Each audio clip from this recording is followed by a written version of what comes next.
Guys, welcome back to my channel. Hope you all are doing well. So first of all, I wanna say sorry for not uploading a single vlog in this month. Believe me, there were two very solid reasons behind it. The first one is you all have already read the title. It is my class 1 initial medical, and the second one was just yesterday I gave my DGCA exam in Delhi.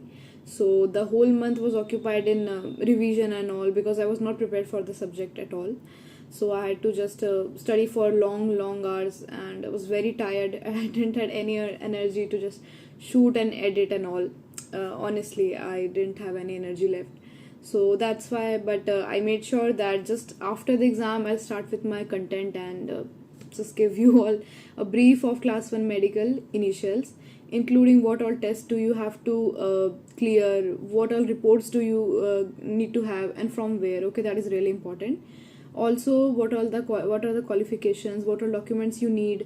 So this was the thing, and that's why I made a video for you guys. So let's dive in. Okay, so without wasting any time, let's move forward to how to apply for class 1 initial medical. Okay, so see here, in this we have a document, a PDF kind of thing. I'll just put the link in the description and you guys can check it. So in this document, we'll scroll down and see there's this Annexure A form. So guys, this is the form that you need to fill up in order to get an appointment at the respective Air Force centers or civil doctors. In case you're getting it from a civil doctor, then you need to file it separately. This is a document that we all need to fill to get an initial appointment. Okay, so let's see what all contents do it contain. Okay guys, so have a look at this Annexure A form. In this, what you need to do is just fill the form, fill your name, fill the license number if held, but in our case we don't have any license, so leave this one blank. License type. Now be very careful, some people mark CPL, but due to some reasons it gets rejected, or what, I don't know the reason, but just mark it SPL, student pilot license. Okay. Pmr file number, you must be having your class 2 medical assessment and CA35 form, because without that you can't apply for a class 1 medical. So in that you have the PMR at the topmost corner. So from there just fill the form, fill the PMR number, your contact number, email ID, details of the last examination. Okay, last examination was your class 2 medical. So write the center, the full address of the center and the date. Okay. Now forthcoming medical. Now in this, the A part, it is initial or reinitial. In case it is initial, so just tick initial in our case. Intended date. Okay, so just remember that the date may be variable from your chosen date, because the availability of slots and all is decided by the centers. So you just need to fill the date of your choice and they'll provide you an appointment as soon as possible. So just put your desired dates. Also intended center. In case of civil, you write your civil centers, but in case you want to seek your appointment from Air Force station, so just write it, and just make sure that you write two different choices, because my form was rejected because the first time when I was filling it, I wrote AFCME Delhi 2 times in the both the columns. So yeah, don't do that mistake and just write different centers. Next, you have to take all this, rather at the provisions and all. Also take this, my forthcoming medical is not due. Okay, anything is not due. Okay, we are just going for the initials, so just mark it. Also, if the required appointment is granted, my PMR will be forwarded to the medical centers. Okay, write the place, date and your sign.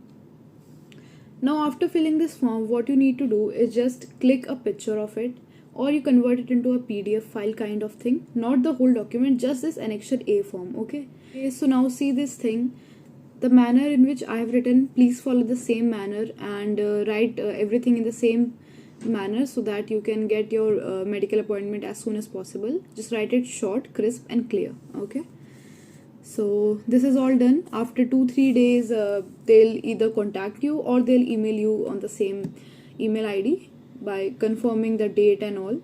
Now when it is confirmed, they'll provide you a big list. Okay, in this big list you will be given all the instructions that you need to follow, along with 2 PDFs. So now coming to the main thing, the 2 PDFs consist of SOPs, okay, standard operating procedures at the Air Force station, Also, due to COVID, some of the guidelines are additional because of COVID, that quarantine and all, sanitization, Arogya Setu app and all. So just go through that one very carefully. The next one is of topmost importance because it consists of all the dates, the medical test, all of the instructions that you need to follow in order to get a successful medical appointment. Okay, so now if you go through the second PDF in which all the tests and all are written, then you'll definitely see all the guidelines and all that, the time of reaching the center, exact time and all, what you need to carry if you are having specs and all. Now in this, point number 5 and point number 6 are really important. Okay, so if you have gone through the PDF, then you'll notice then in 5E or 5F, it is written that the test and all that you are carrying with yourselves, the reports and all that you're carrying to the respective centers, they should be done by an NABL or NABH or ISO accredited laboratory in original. Okay, so in this, it is very important because the tests and all that you conduct, you should be very clear that they are being conducted by an NABL or NABH accredited lab.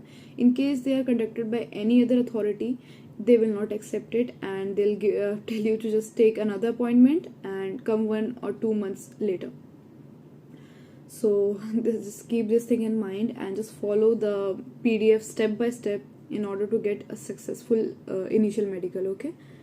Okay, so now coming to para 7, which consists of all the tests and all. In this you have your blood test, urine test, serum creatinine, X-ray, ECG, pure tone audiometry, UCG abdomen and pelvis, dilated fundus examination. Now some people might be in doubt that dilated fundus examination, see, I carry specs. Okay, I carry an extra pair of specs with me and I also apply specs. So in my case, for the, you can say that for a precautionary measure, I did my dilated fundus beforehand here only by an NABH accredited lab. So in your case, if you don't carry specs or you don't wear specs, then definitely they'll do your dilated fundus, but not here. They'll do it on their respective centers.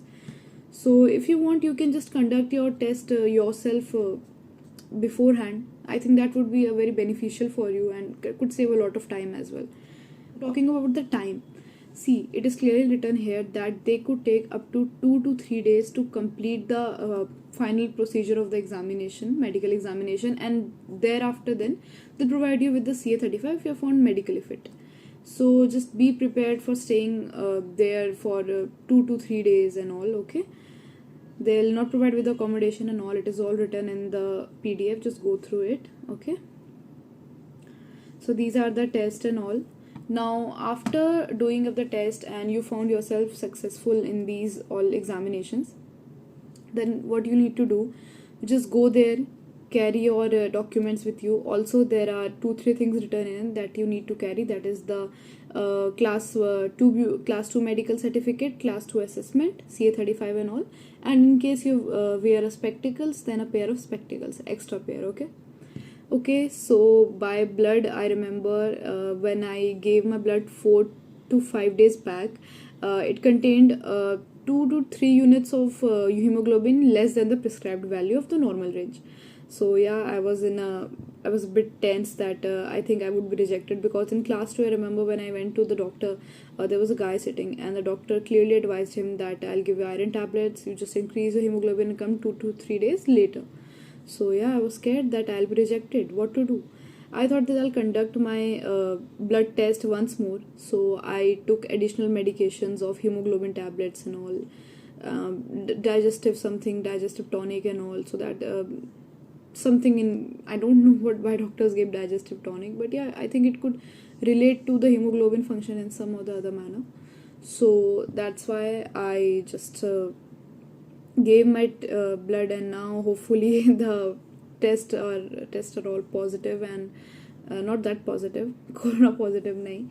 All the tests are really in the normal range. So now I'm sorted and I can go just free-minded to the center, just tension free that I am in the normal range for becoming a pilot. Okay, so now one more thing. Just before your medical examination date, make sure that 1 week prior you call the respective centers and ask them, has your PMR file reached them, because DGCA will send these files to the respective centers for which you have applied. So just make sure this thing, you can either email them or call them, but in my case they were not responding to the email, so I had to call them. So that's why just confirm this thing, and yeah, you'll be good to go. So now I have all my test reports. I have prepared myself for the test examinations and all the additional that they'll conduct at their centers. I'm really not scared, but yeah, a bit hesitation is there. Because you definitely don't know that whether what kind of test would be there, because I just have this PDF kind of thing in which it is written, but it is not written what all tests they'll conduct there. So yeah, a bit tensed, but let's see. Tomorrow we'll be leaving for Ghaziabad, because my center name is Hindon or Hindon. I'm sorry if I'm pronouncing it wrong. Then it is I call it Hindon, the Hindon Air Base, which is Asia's largest air base. So yeah, I'm waiting for my turn, and let's hope everything goes well. A bit tense, but yeah, just have faith in God and move forward. So I'll meet you tomorrow with all the tests and all, where we'll be leaving for Ghaziabad, and stay tuned with me, and I'll show you all of my tests. If they allow me to take the camera inside, then definitely I'll show you. But sorry, excuse me. If they don't allow me, then I'll just after the test, I'll just place this camera here and I'll tell you my real life experience, everything. So stay tuned, and I'll see you guys the next time. Yeah.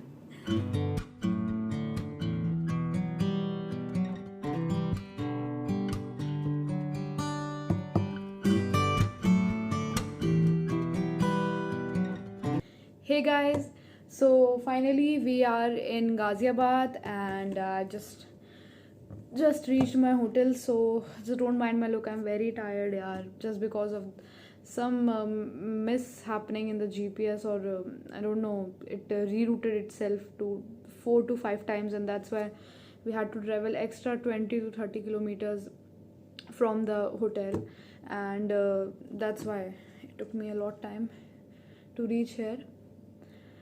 So yeah, I'm very tired. I'll just have my dinner and sleep, and tomorrow we are going to visit the Hindon Air Base, okay, and from there I'll show you the whole procedure, but if they allow me the camera, then okay. So yeah, let's meet tomorrow.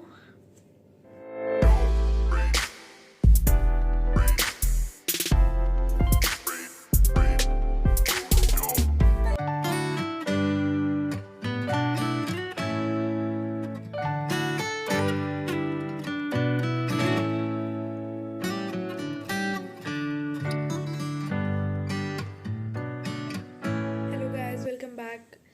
I'm really sorry that I am just messed up and just sitting like this. Please just ignore the voice of the tap. See, okay, I'll tell you point to point. I'm very tired. I just came back hotel. I slept. That's it. Nothing. And now it's approximately 4.5 hours, and I still woke up. So yeah, let's give you the review of the class 1 medical.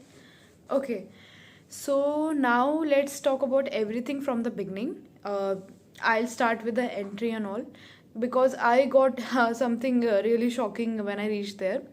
It's clearly mentioned there in the guidelines that only the candidates who has to be a candidate who has to be examined will go inside. No guardian will accompany him. So yeah, if you request them that you are new here and don't know anything about it, because it is a vast area, okay, it's not a small area. Asia's largest air base is really huge.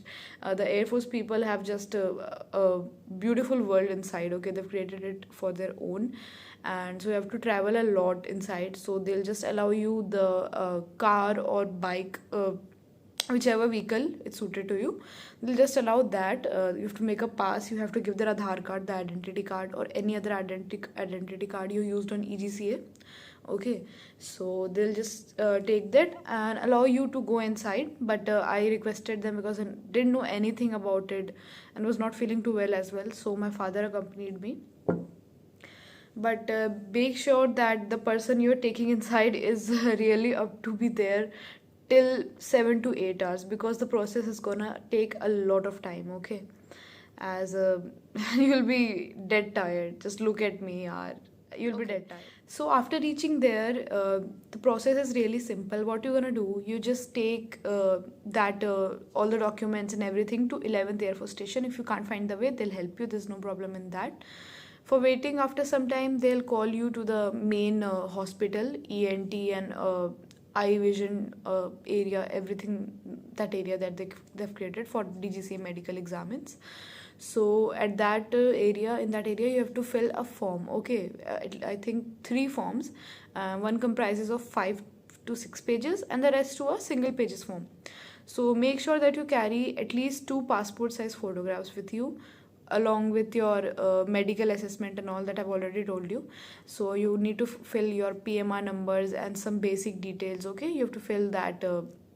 What all sleep disorders if you have, hypertension if you have, we filled that in class 2 medical as well, that list of the diseases and all associated with you. You just simply have to write yes or no. Okay, so yeah, this was it.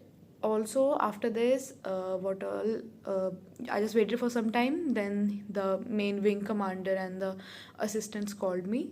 They checked my height, weight, and just calculated the BMI. They saw all the reports, which is I'm deficient in which of the things, I'm less in which of the things and all. Okay, so they just mention it somewhere. Then they proceed to the next step, in which you'll be examined by a eye doctor. I don't know, ophthalmologist I think. Okay, he'll check your prescription. He'll just check your eye just like the normal eye doctors.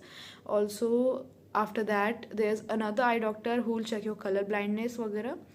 So yeah, that was all done.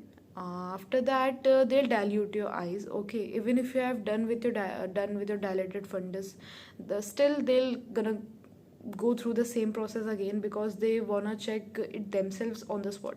So if you're done with dilated fundus, then it's okay. If you're not done, then it's okay as well. Okay, so they just poured 3 to 4 drops in my eyes and just waited for 10 minutes interval each.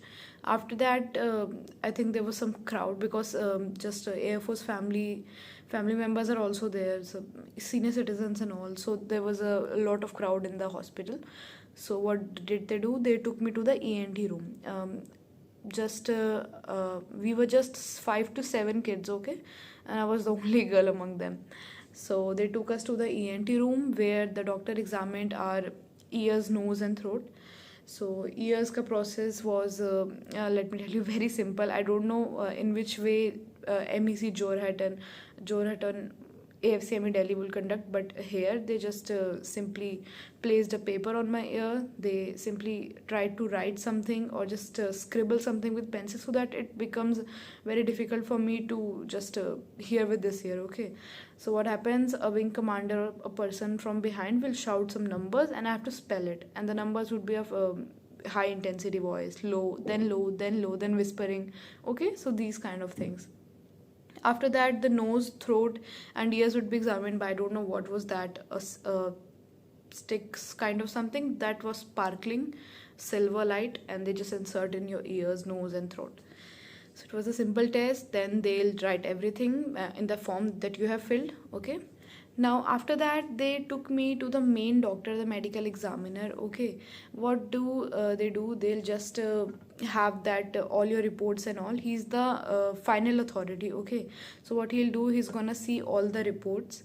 He's gonna write everything which you are deficient, or which of the test you need to conduct again. So here's the twist comes, guys. I was 1 unit less in hemoglobin, the CBC blood report. So though it's okay, but Air Force doctors, they need everything perfect. However, Jaipur doctors advised me that it's okay for women. We have 12 for hemoglobin. but they said no, you need to have at least 13. So yeah, I made a fool out of myself. So that's why they marked me temporarily unfit for at least another 4 weeks. So after 4 weeks, I have to go for my blood test again. Though, except that everything is fine. So yeah, they just gave me a medical assessment signed by the CEO or some higher authority that she's temporarily unfit. We have to conduct the CBC blood test again after 4 weeks. So disheartening, yeah, after going so long and sitting there for 8 hours empty stomach. Though yeah, I don't know why they call you empty stomach, because there's no such test related to stomach or examination of urine test and all. So I don't know why they call you empty stomach. No idea. So yeah, be ready to sit there for 8 hours. I sat there for 8 hours. My father also suffered a lot because of them, because yeah, we just can't leave without their permission. Okay, so what happened after the end? In the end, all the reports were seen. Then they said that just one test, diluted fundus, is not that important. I don't know why they said in the starting that we'll conduct for every child, but then they conducted only for 4 to 5 kids. I don't know why, but they conducted it, and though it was okay for me, there was no problem in eye and all, but the problem lied in hemoglobin. I was unsure about it, and yeah, this ka dar tha wahi hua. It's all right. They conducted the test, so yeah, after signing, you can just eat something in their canteen and just come back. But it was such a tiring day. I never sat for so long in any of the hospital. Even in class 2, it was a matter of 5 to 6 hours, but here a complete 8 hours. So yeah, be ready to go for another second day or third day if they call you, because you don't know what all additional test you will need to pass in order to get a successful CA35. And not just me, most of the people had some or the other thing deficient, like a kid, I think a boy, he had something problem in his I don't know why, but alkaline phosphate kind of thing. So he's also advised to come after 2 to 3 weeks and redo the all test and all. It's okay, no problem, yaar. But still, it feels so disheartening, yaar. After so much hard work, I just maintained myself, or not a strict diet, but yeah, something that could help my lipid profile go really well, that can boost my immunity. I took all the supplements and all, but then also. So be very sure if you are told by a doctor that it's all right, it's everything is okay. This is such a minor thing, guys. Nothing is minor in Air Force. Nothing is minor in Air Force. You need to be a perfect 10 out of 10 in order to be a commercial pilot, and I respect that thing a lot, because we have the lives of 200 to 300 passengers, sometimes more. We need to be super perfect and super healthy. So that is a really good thing.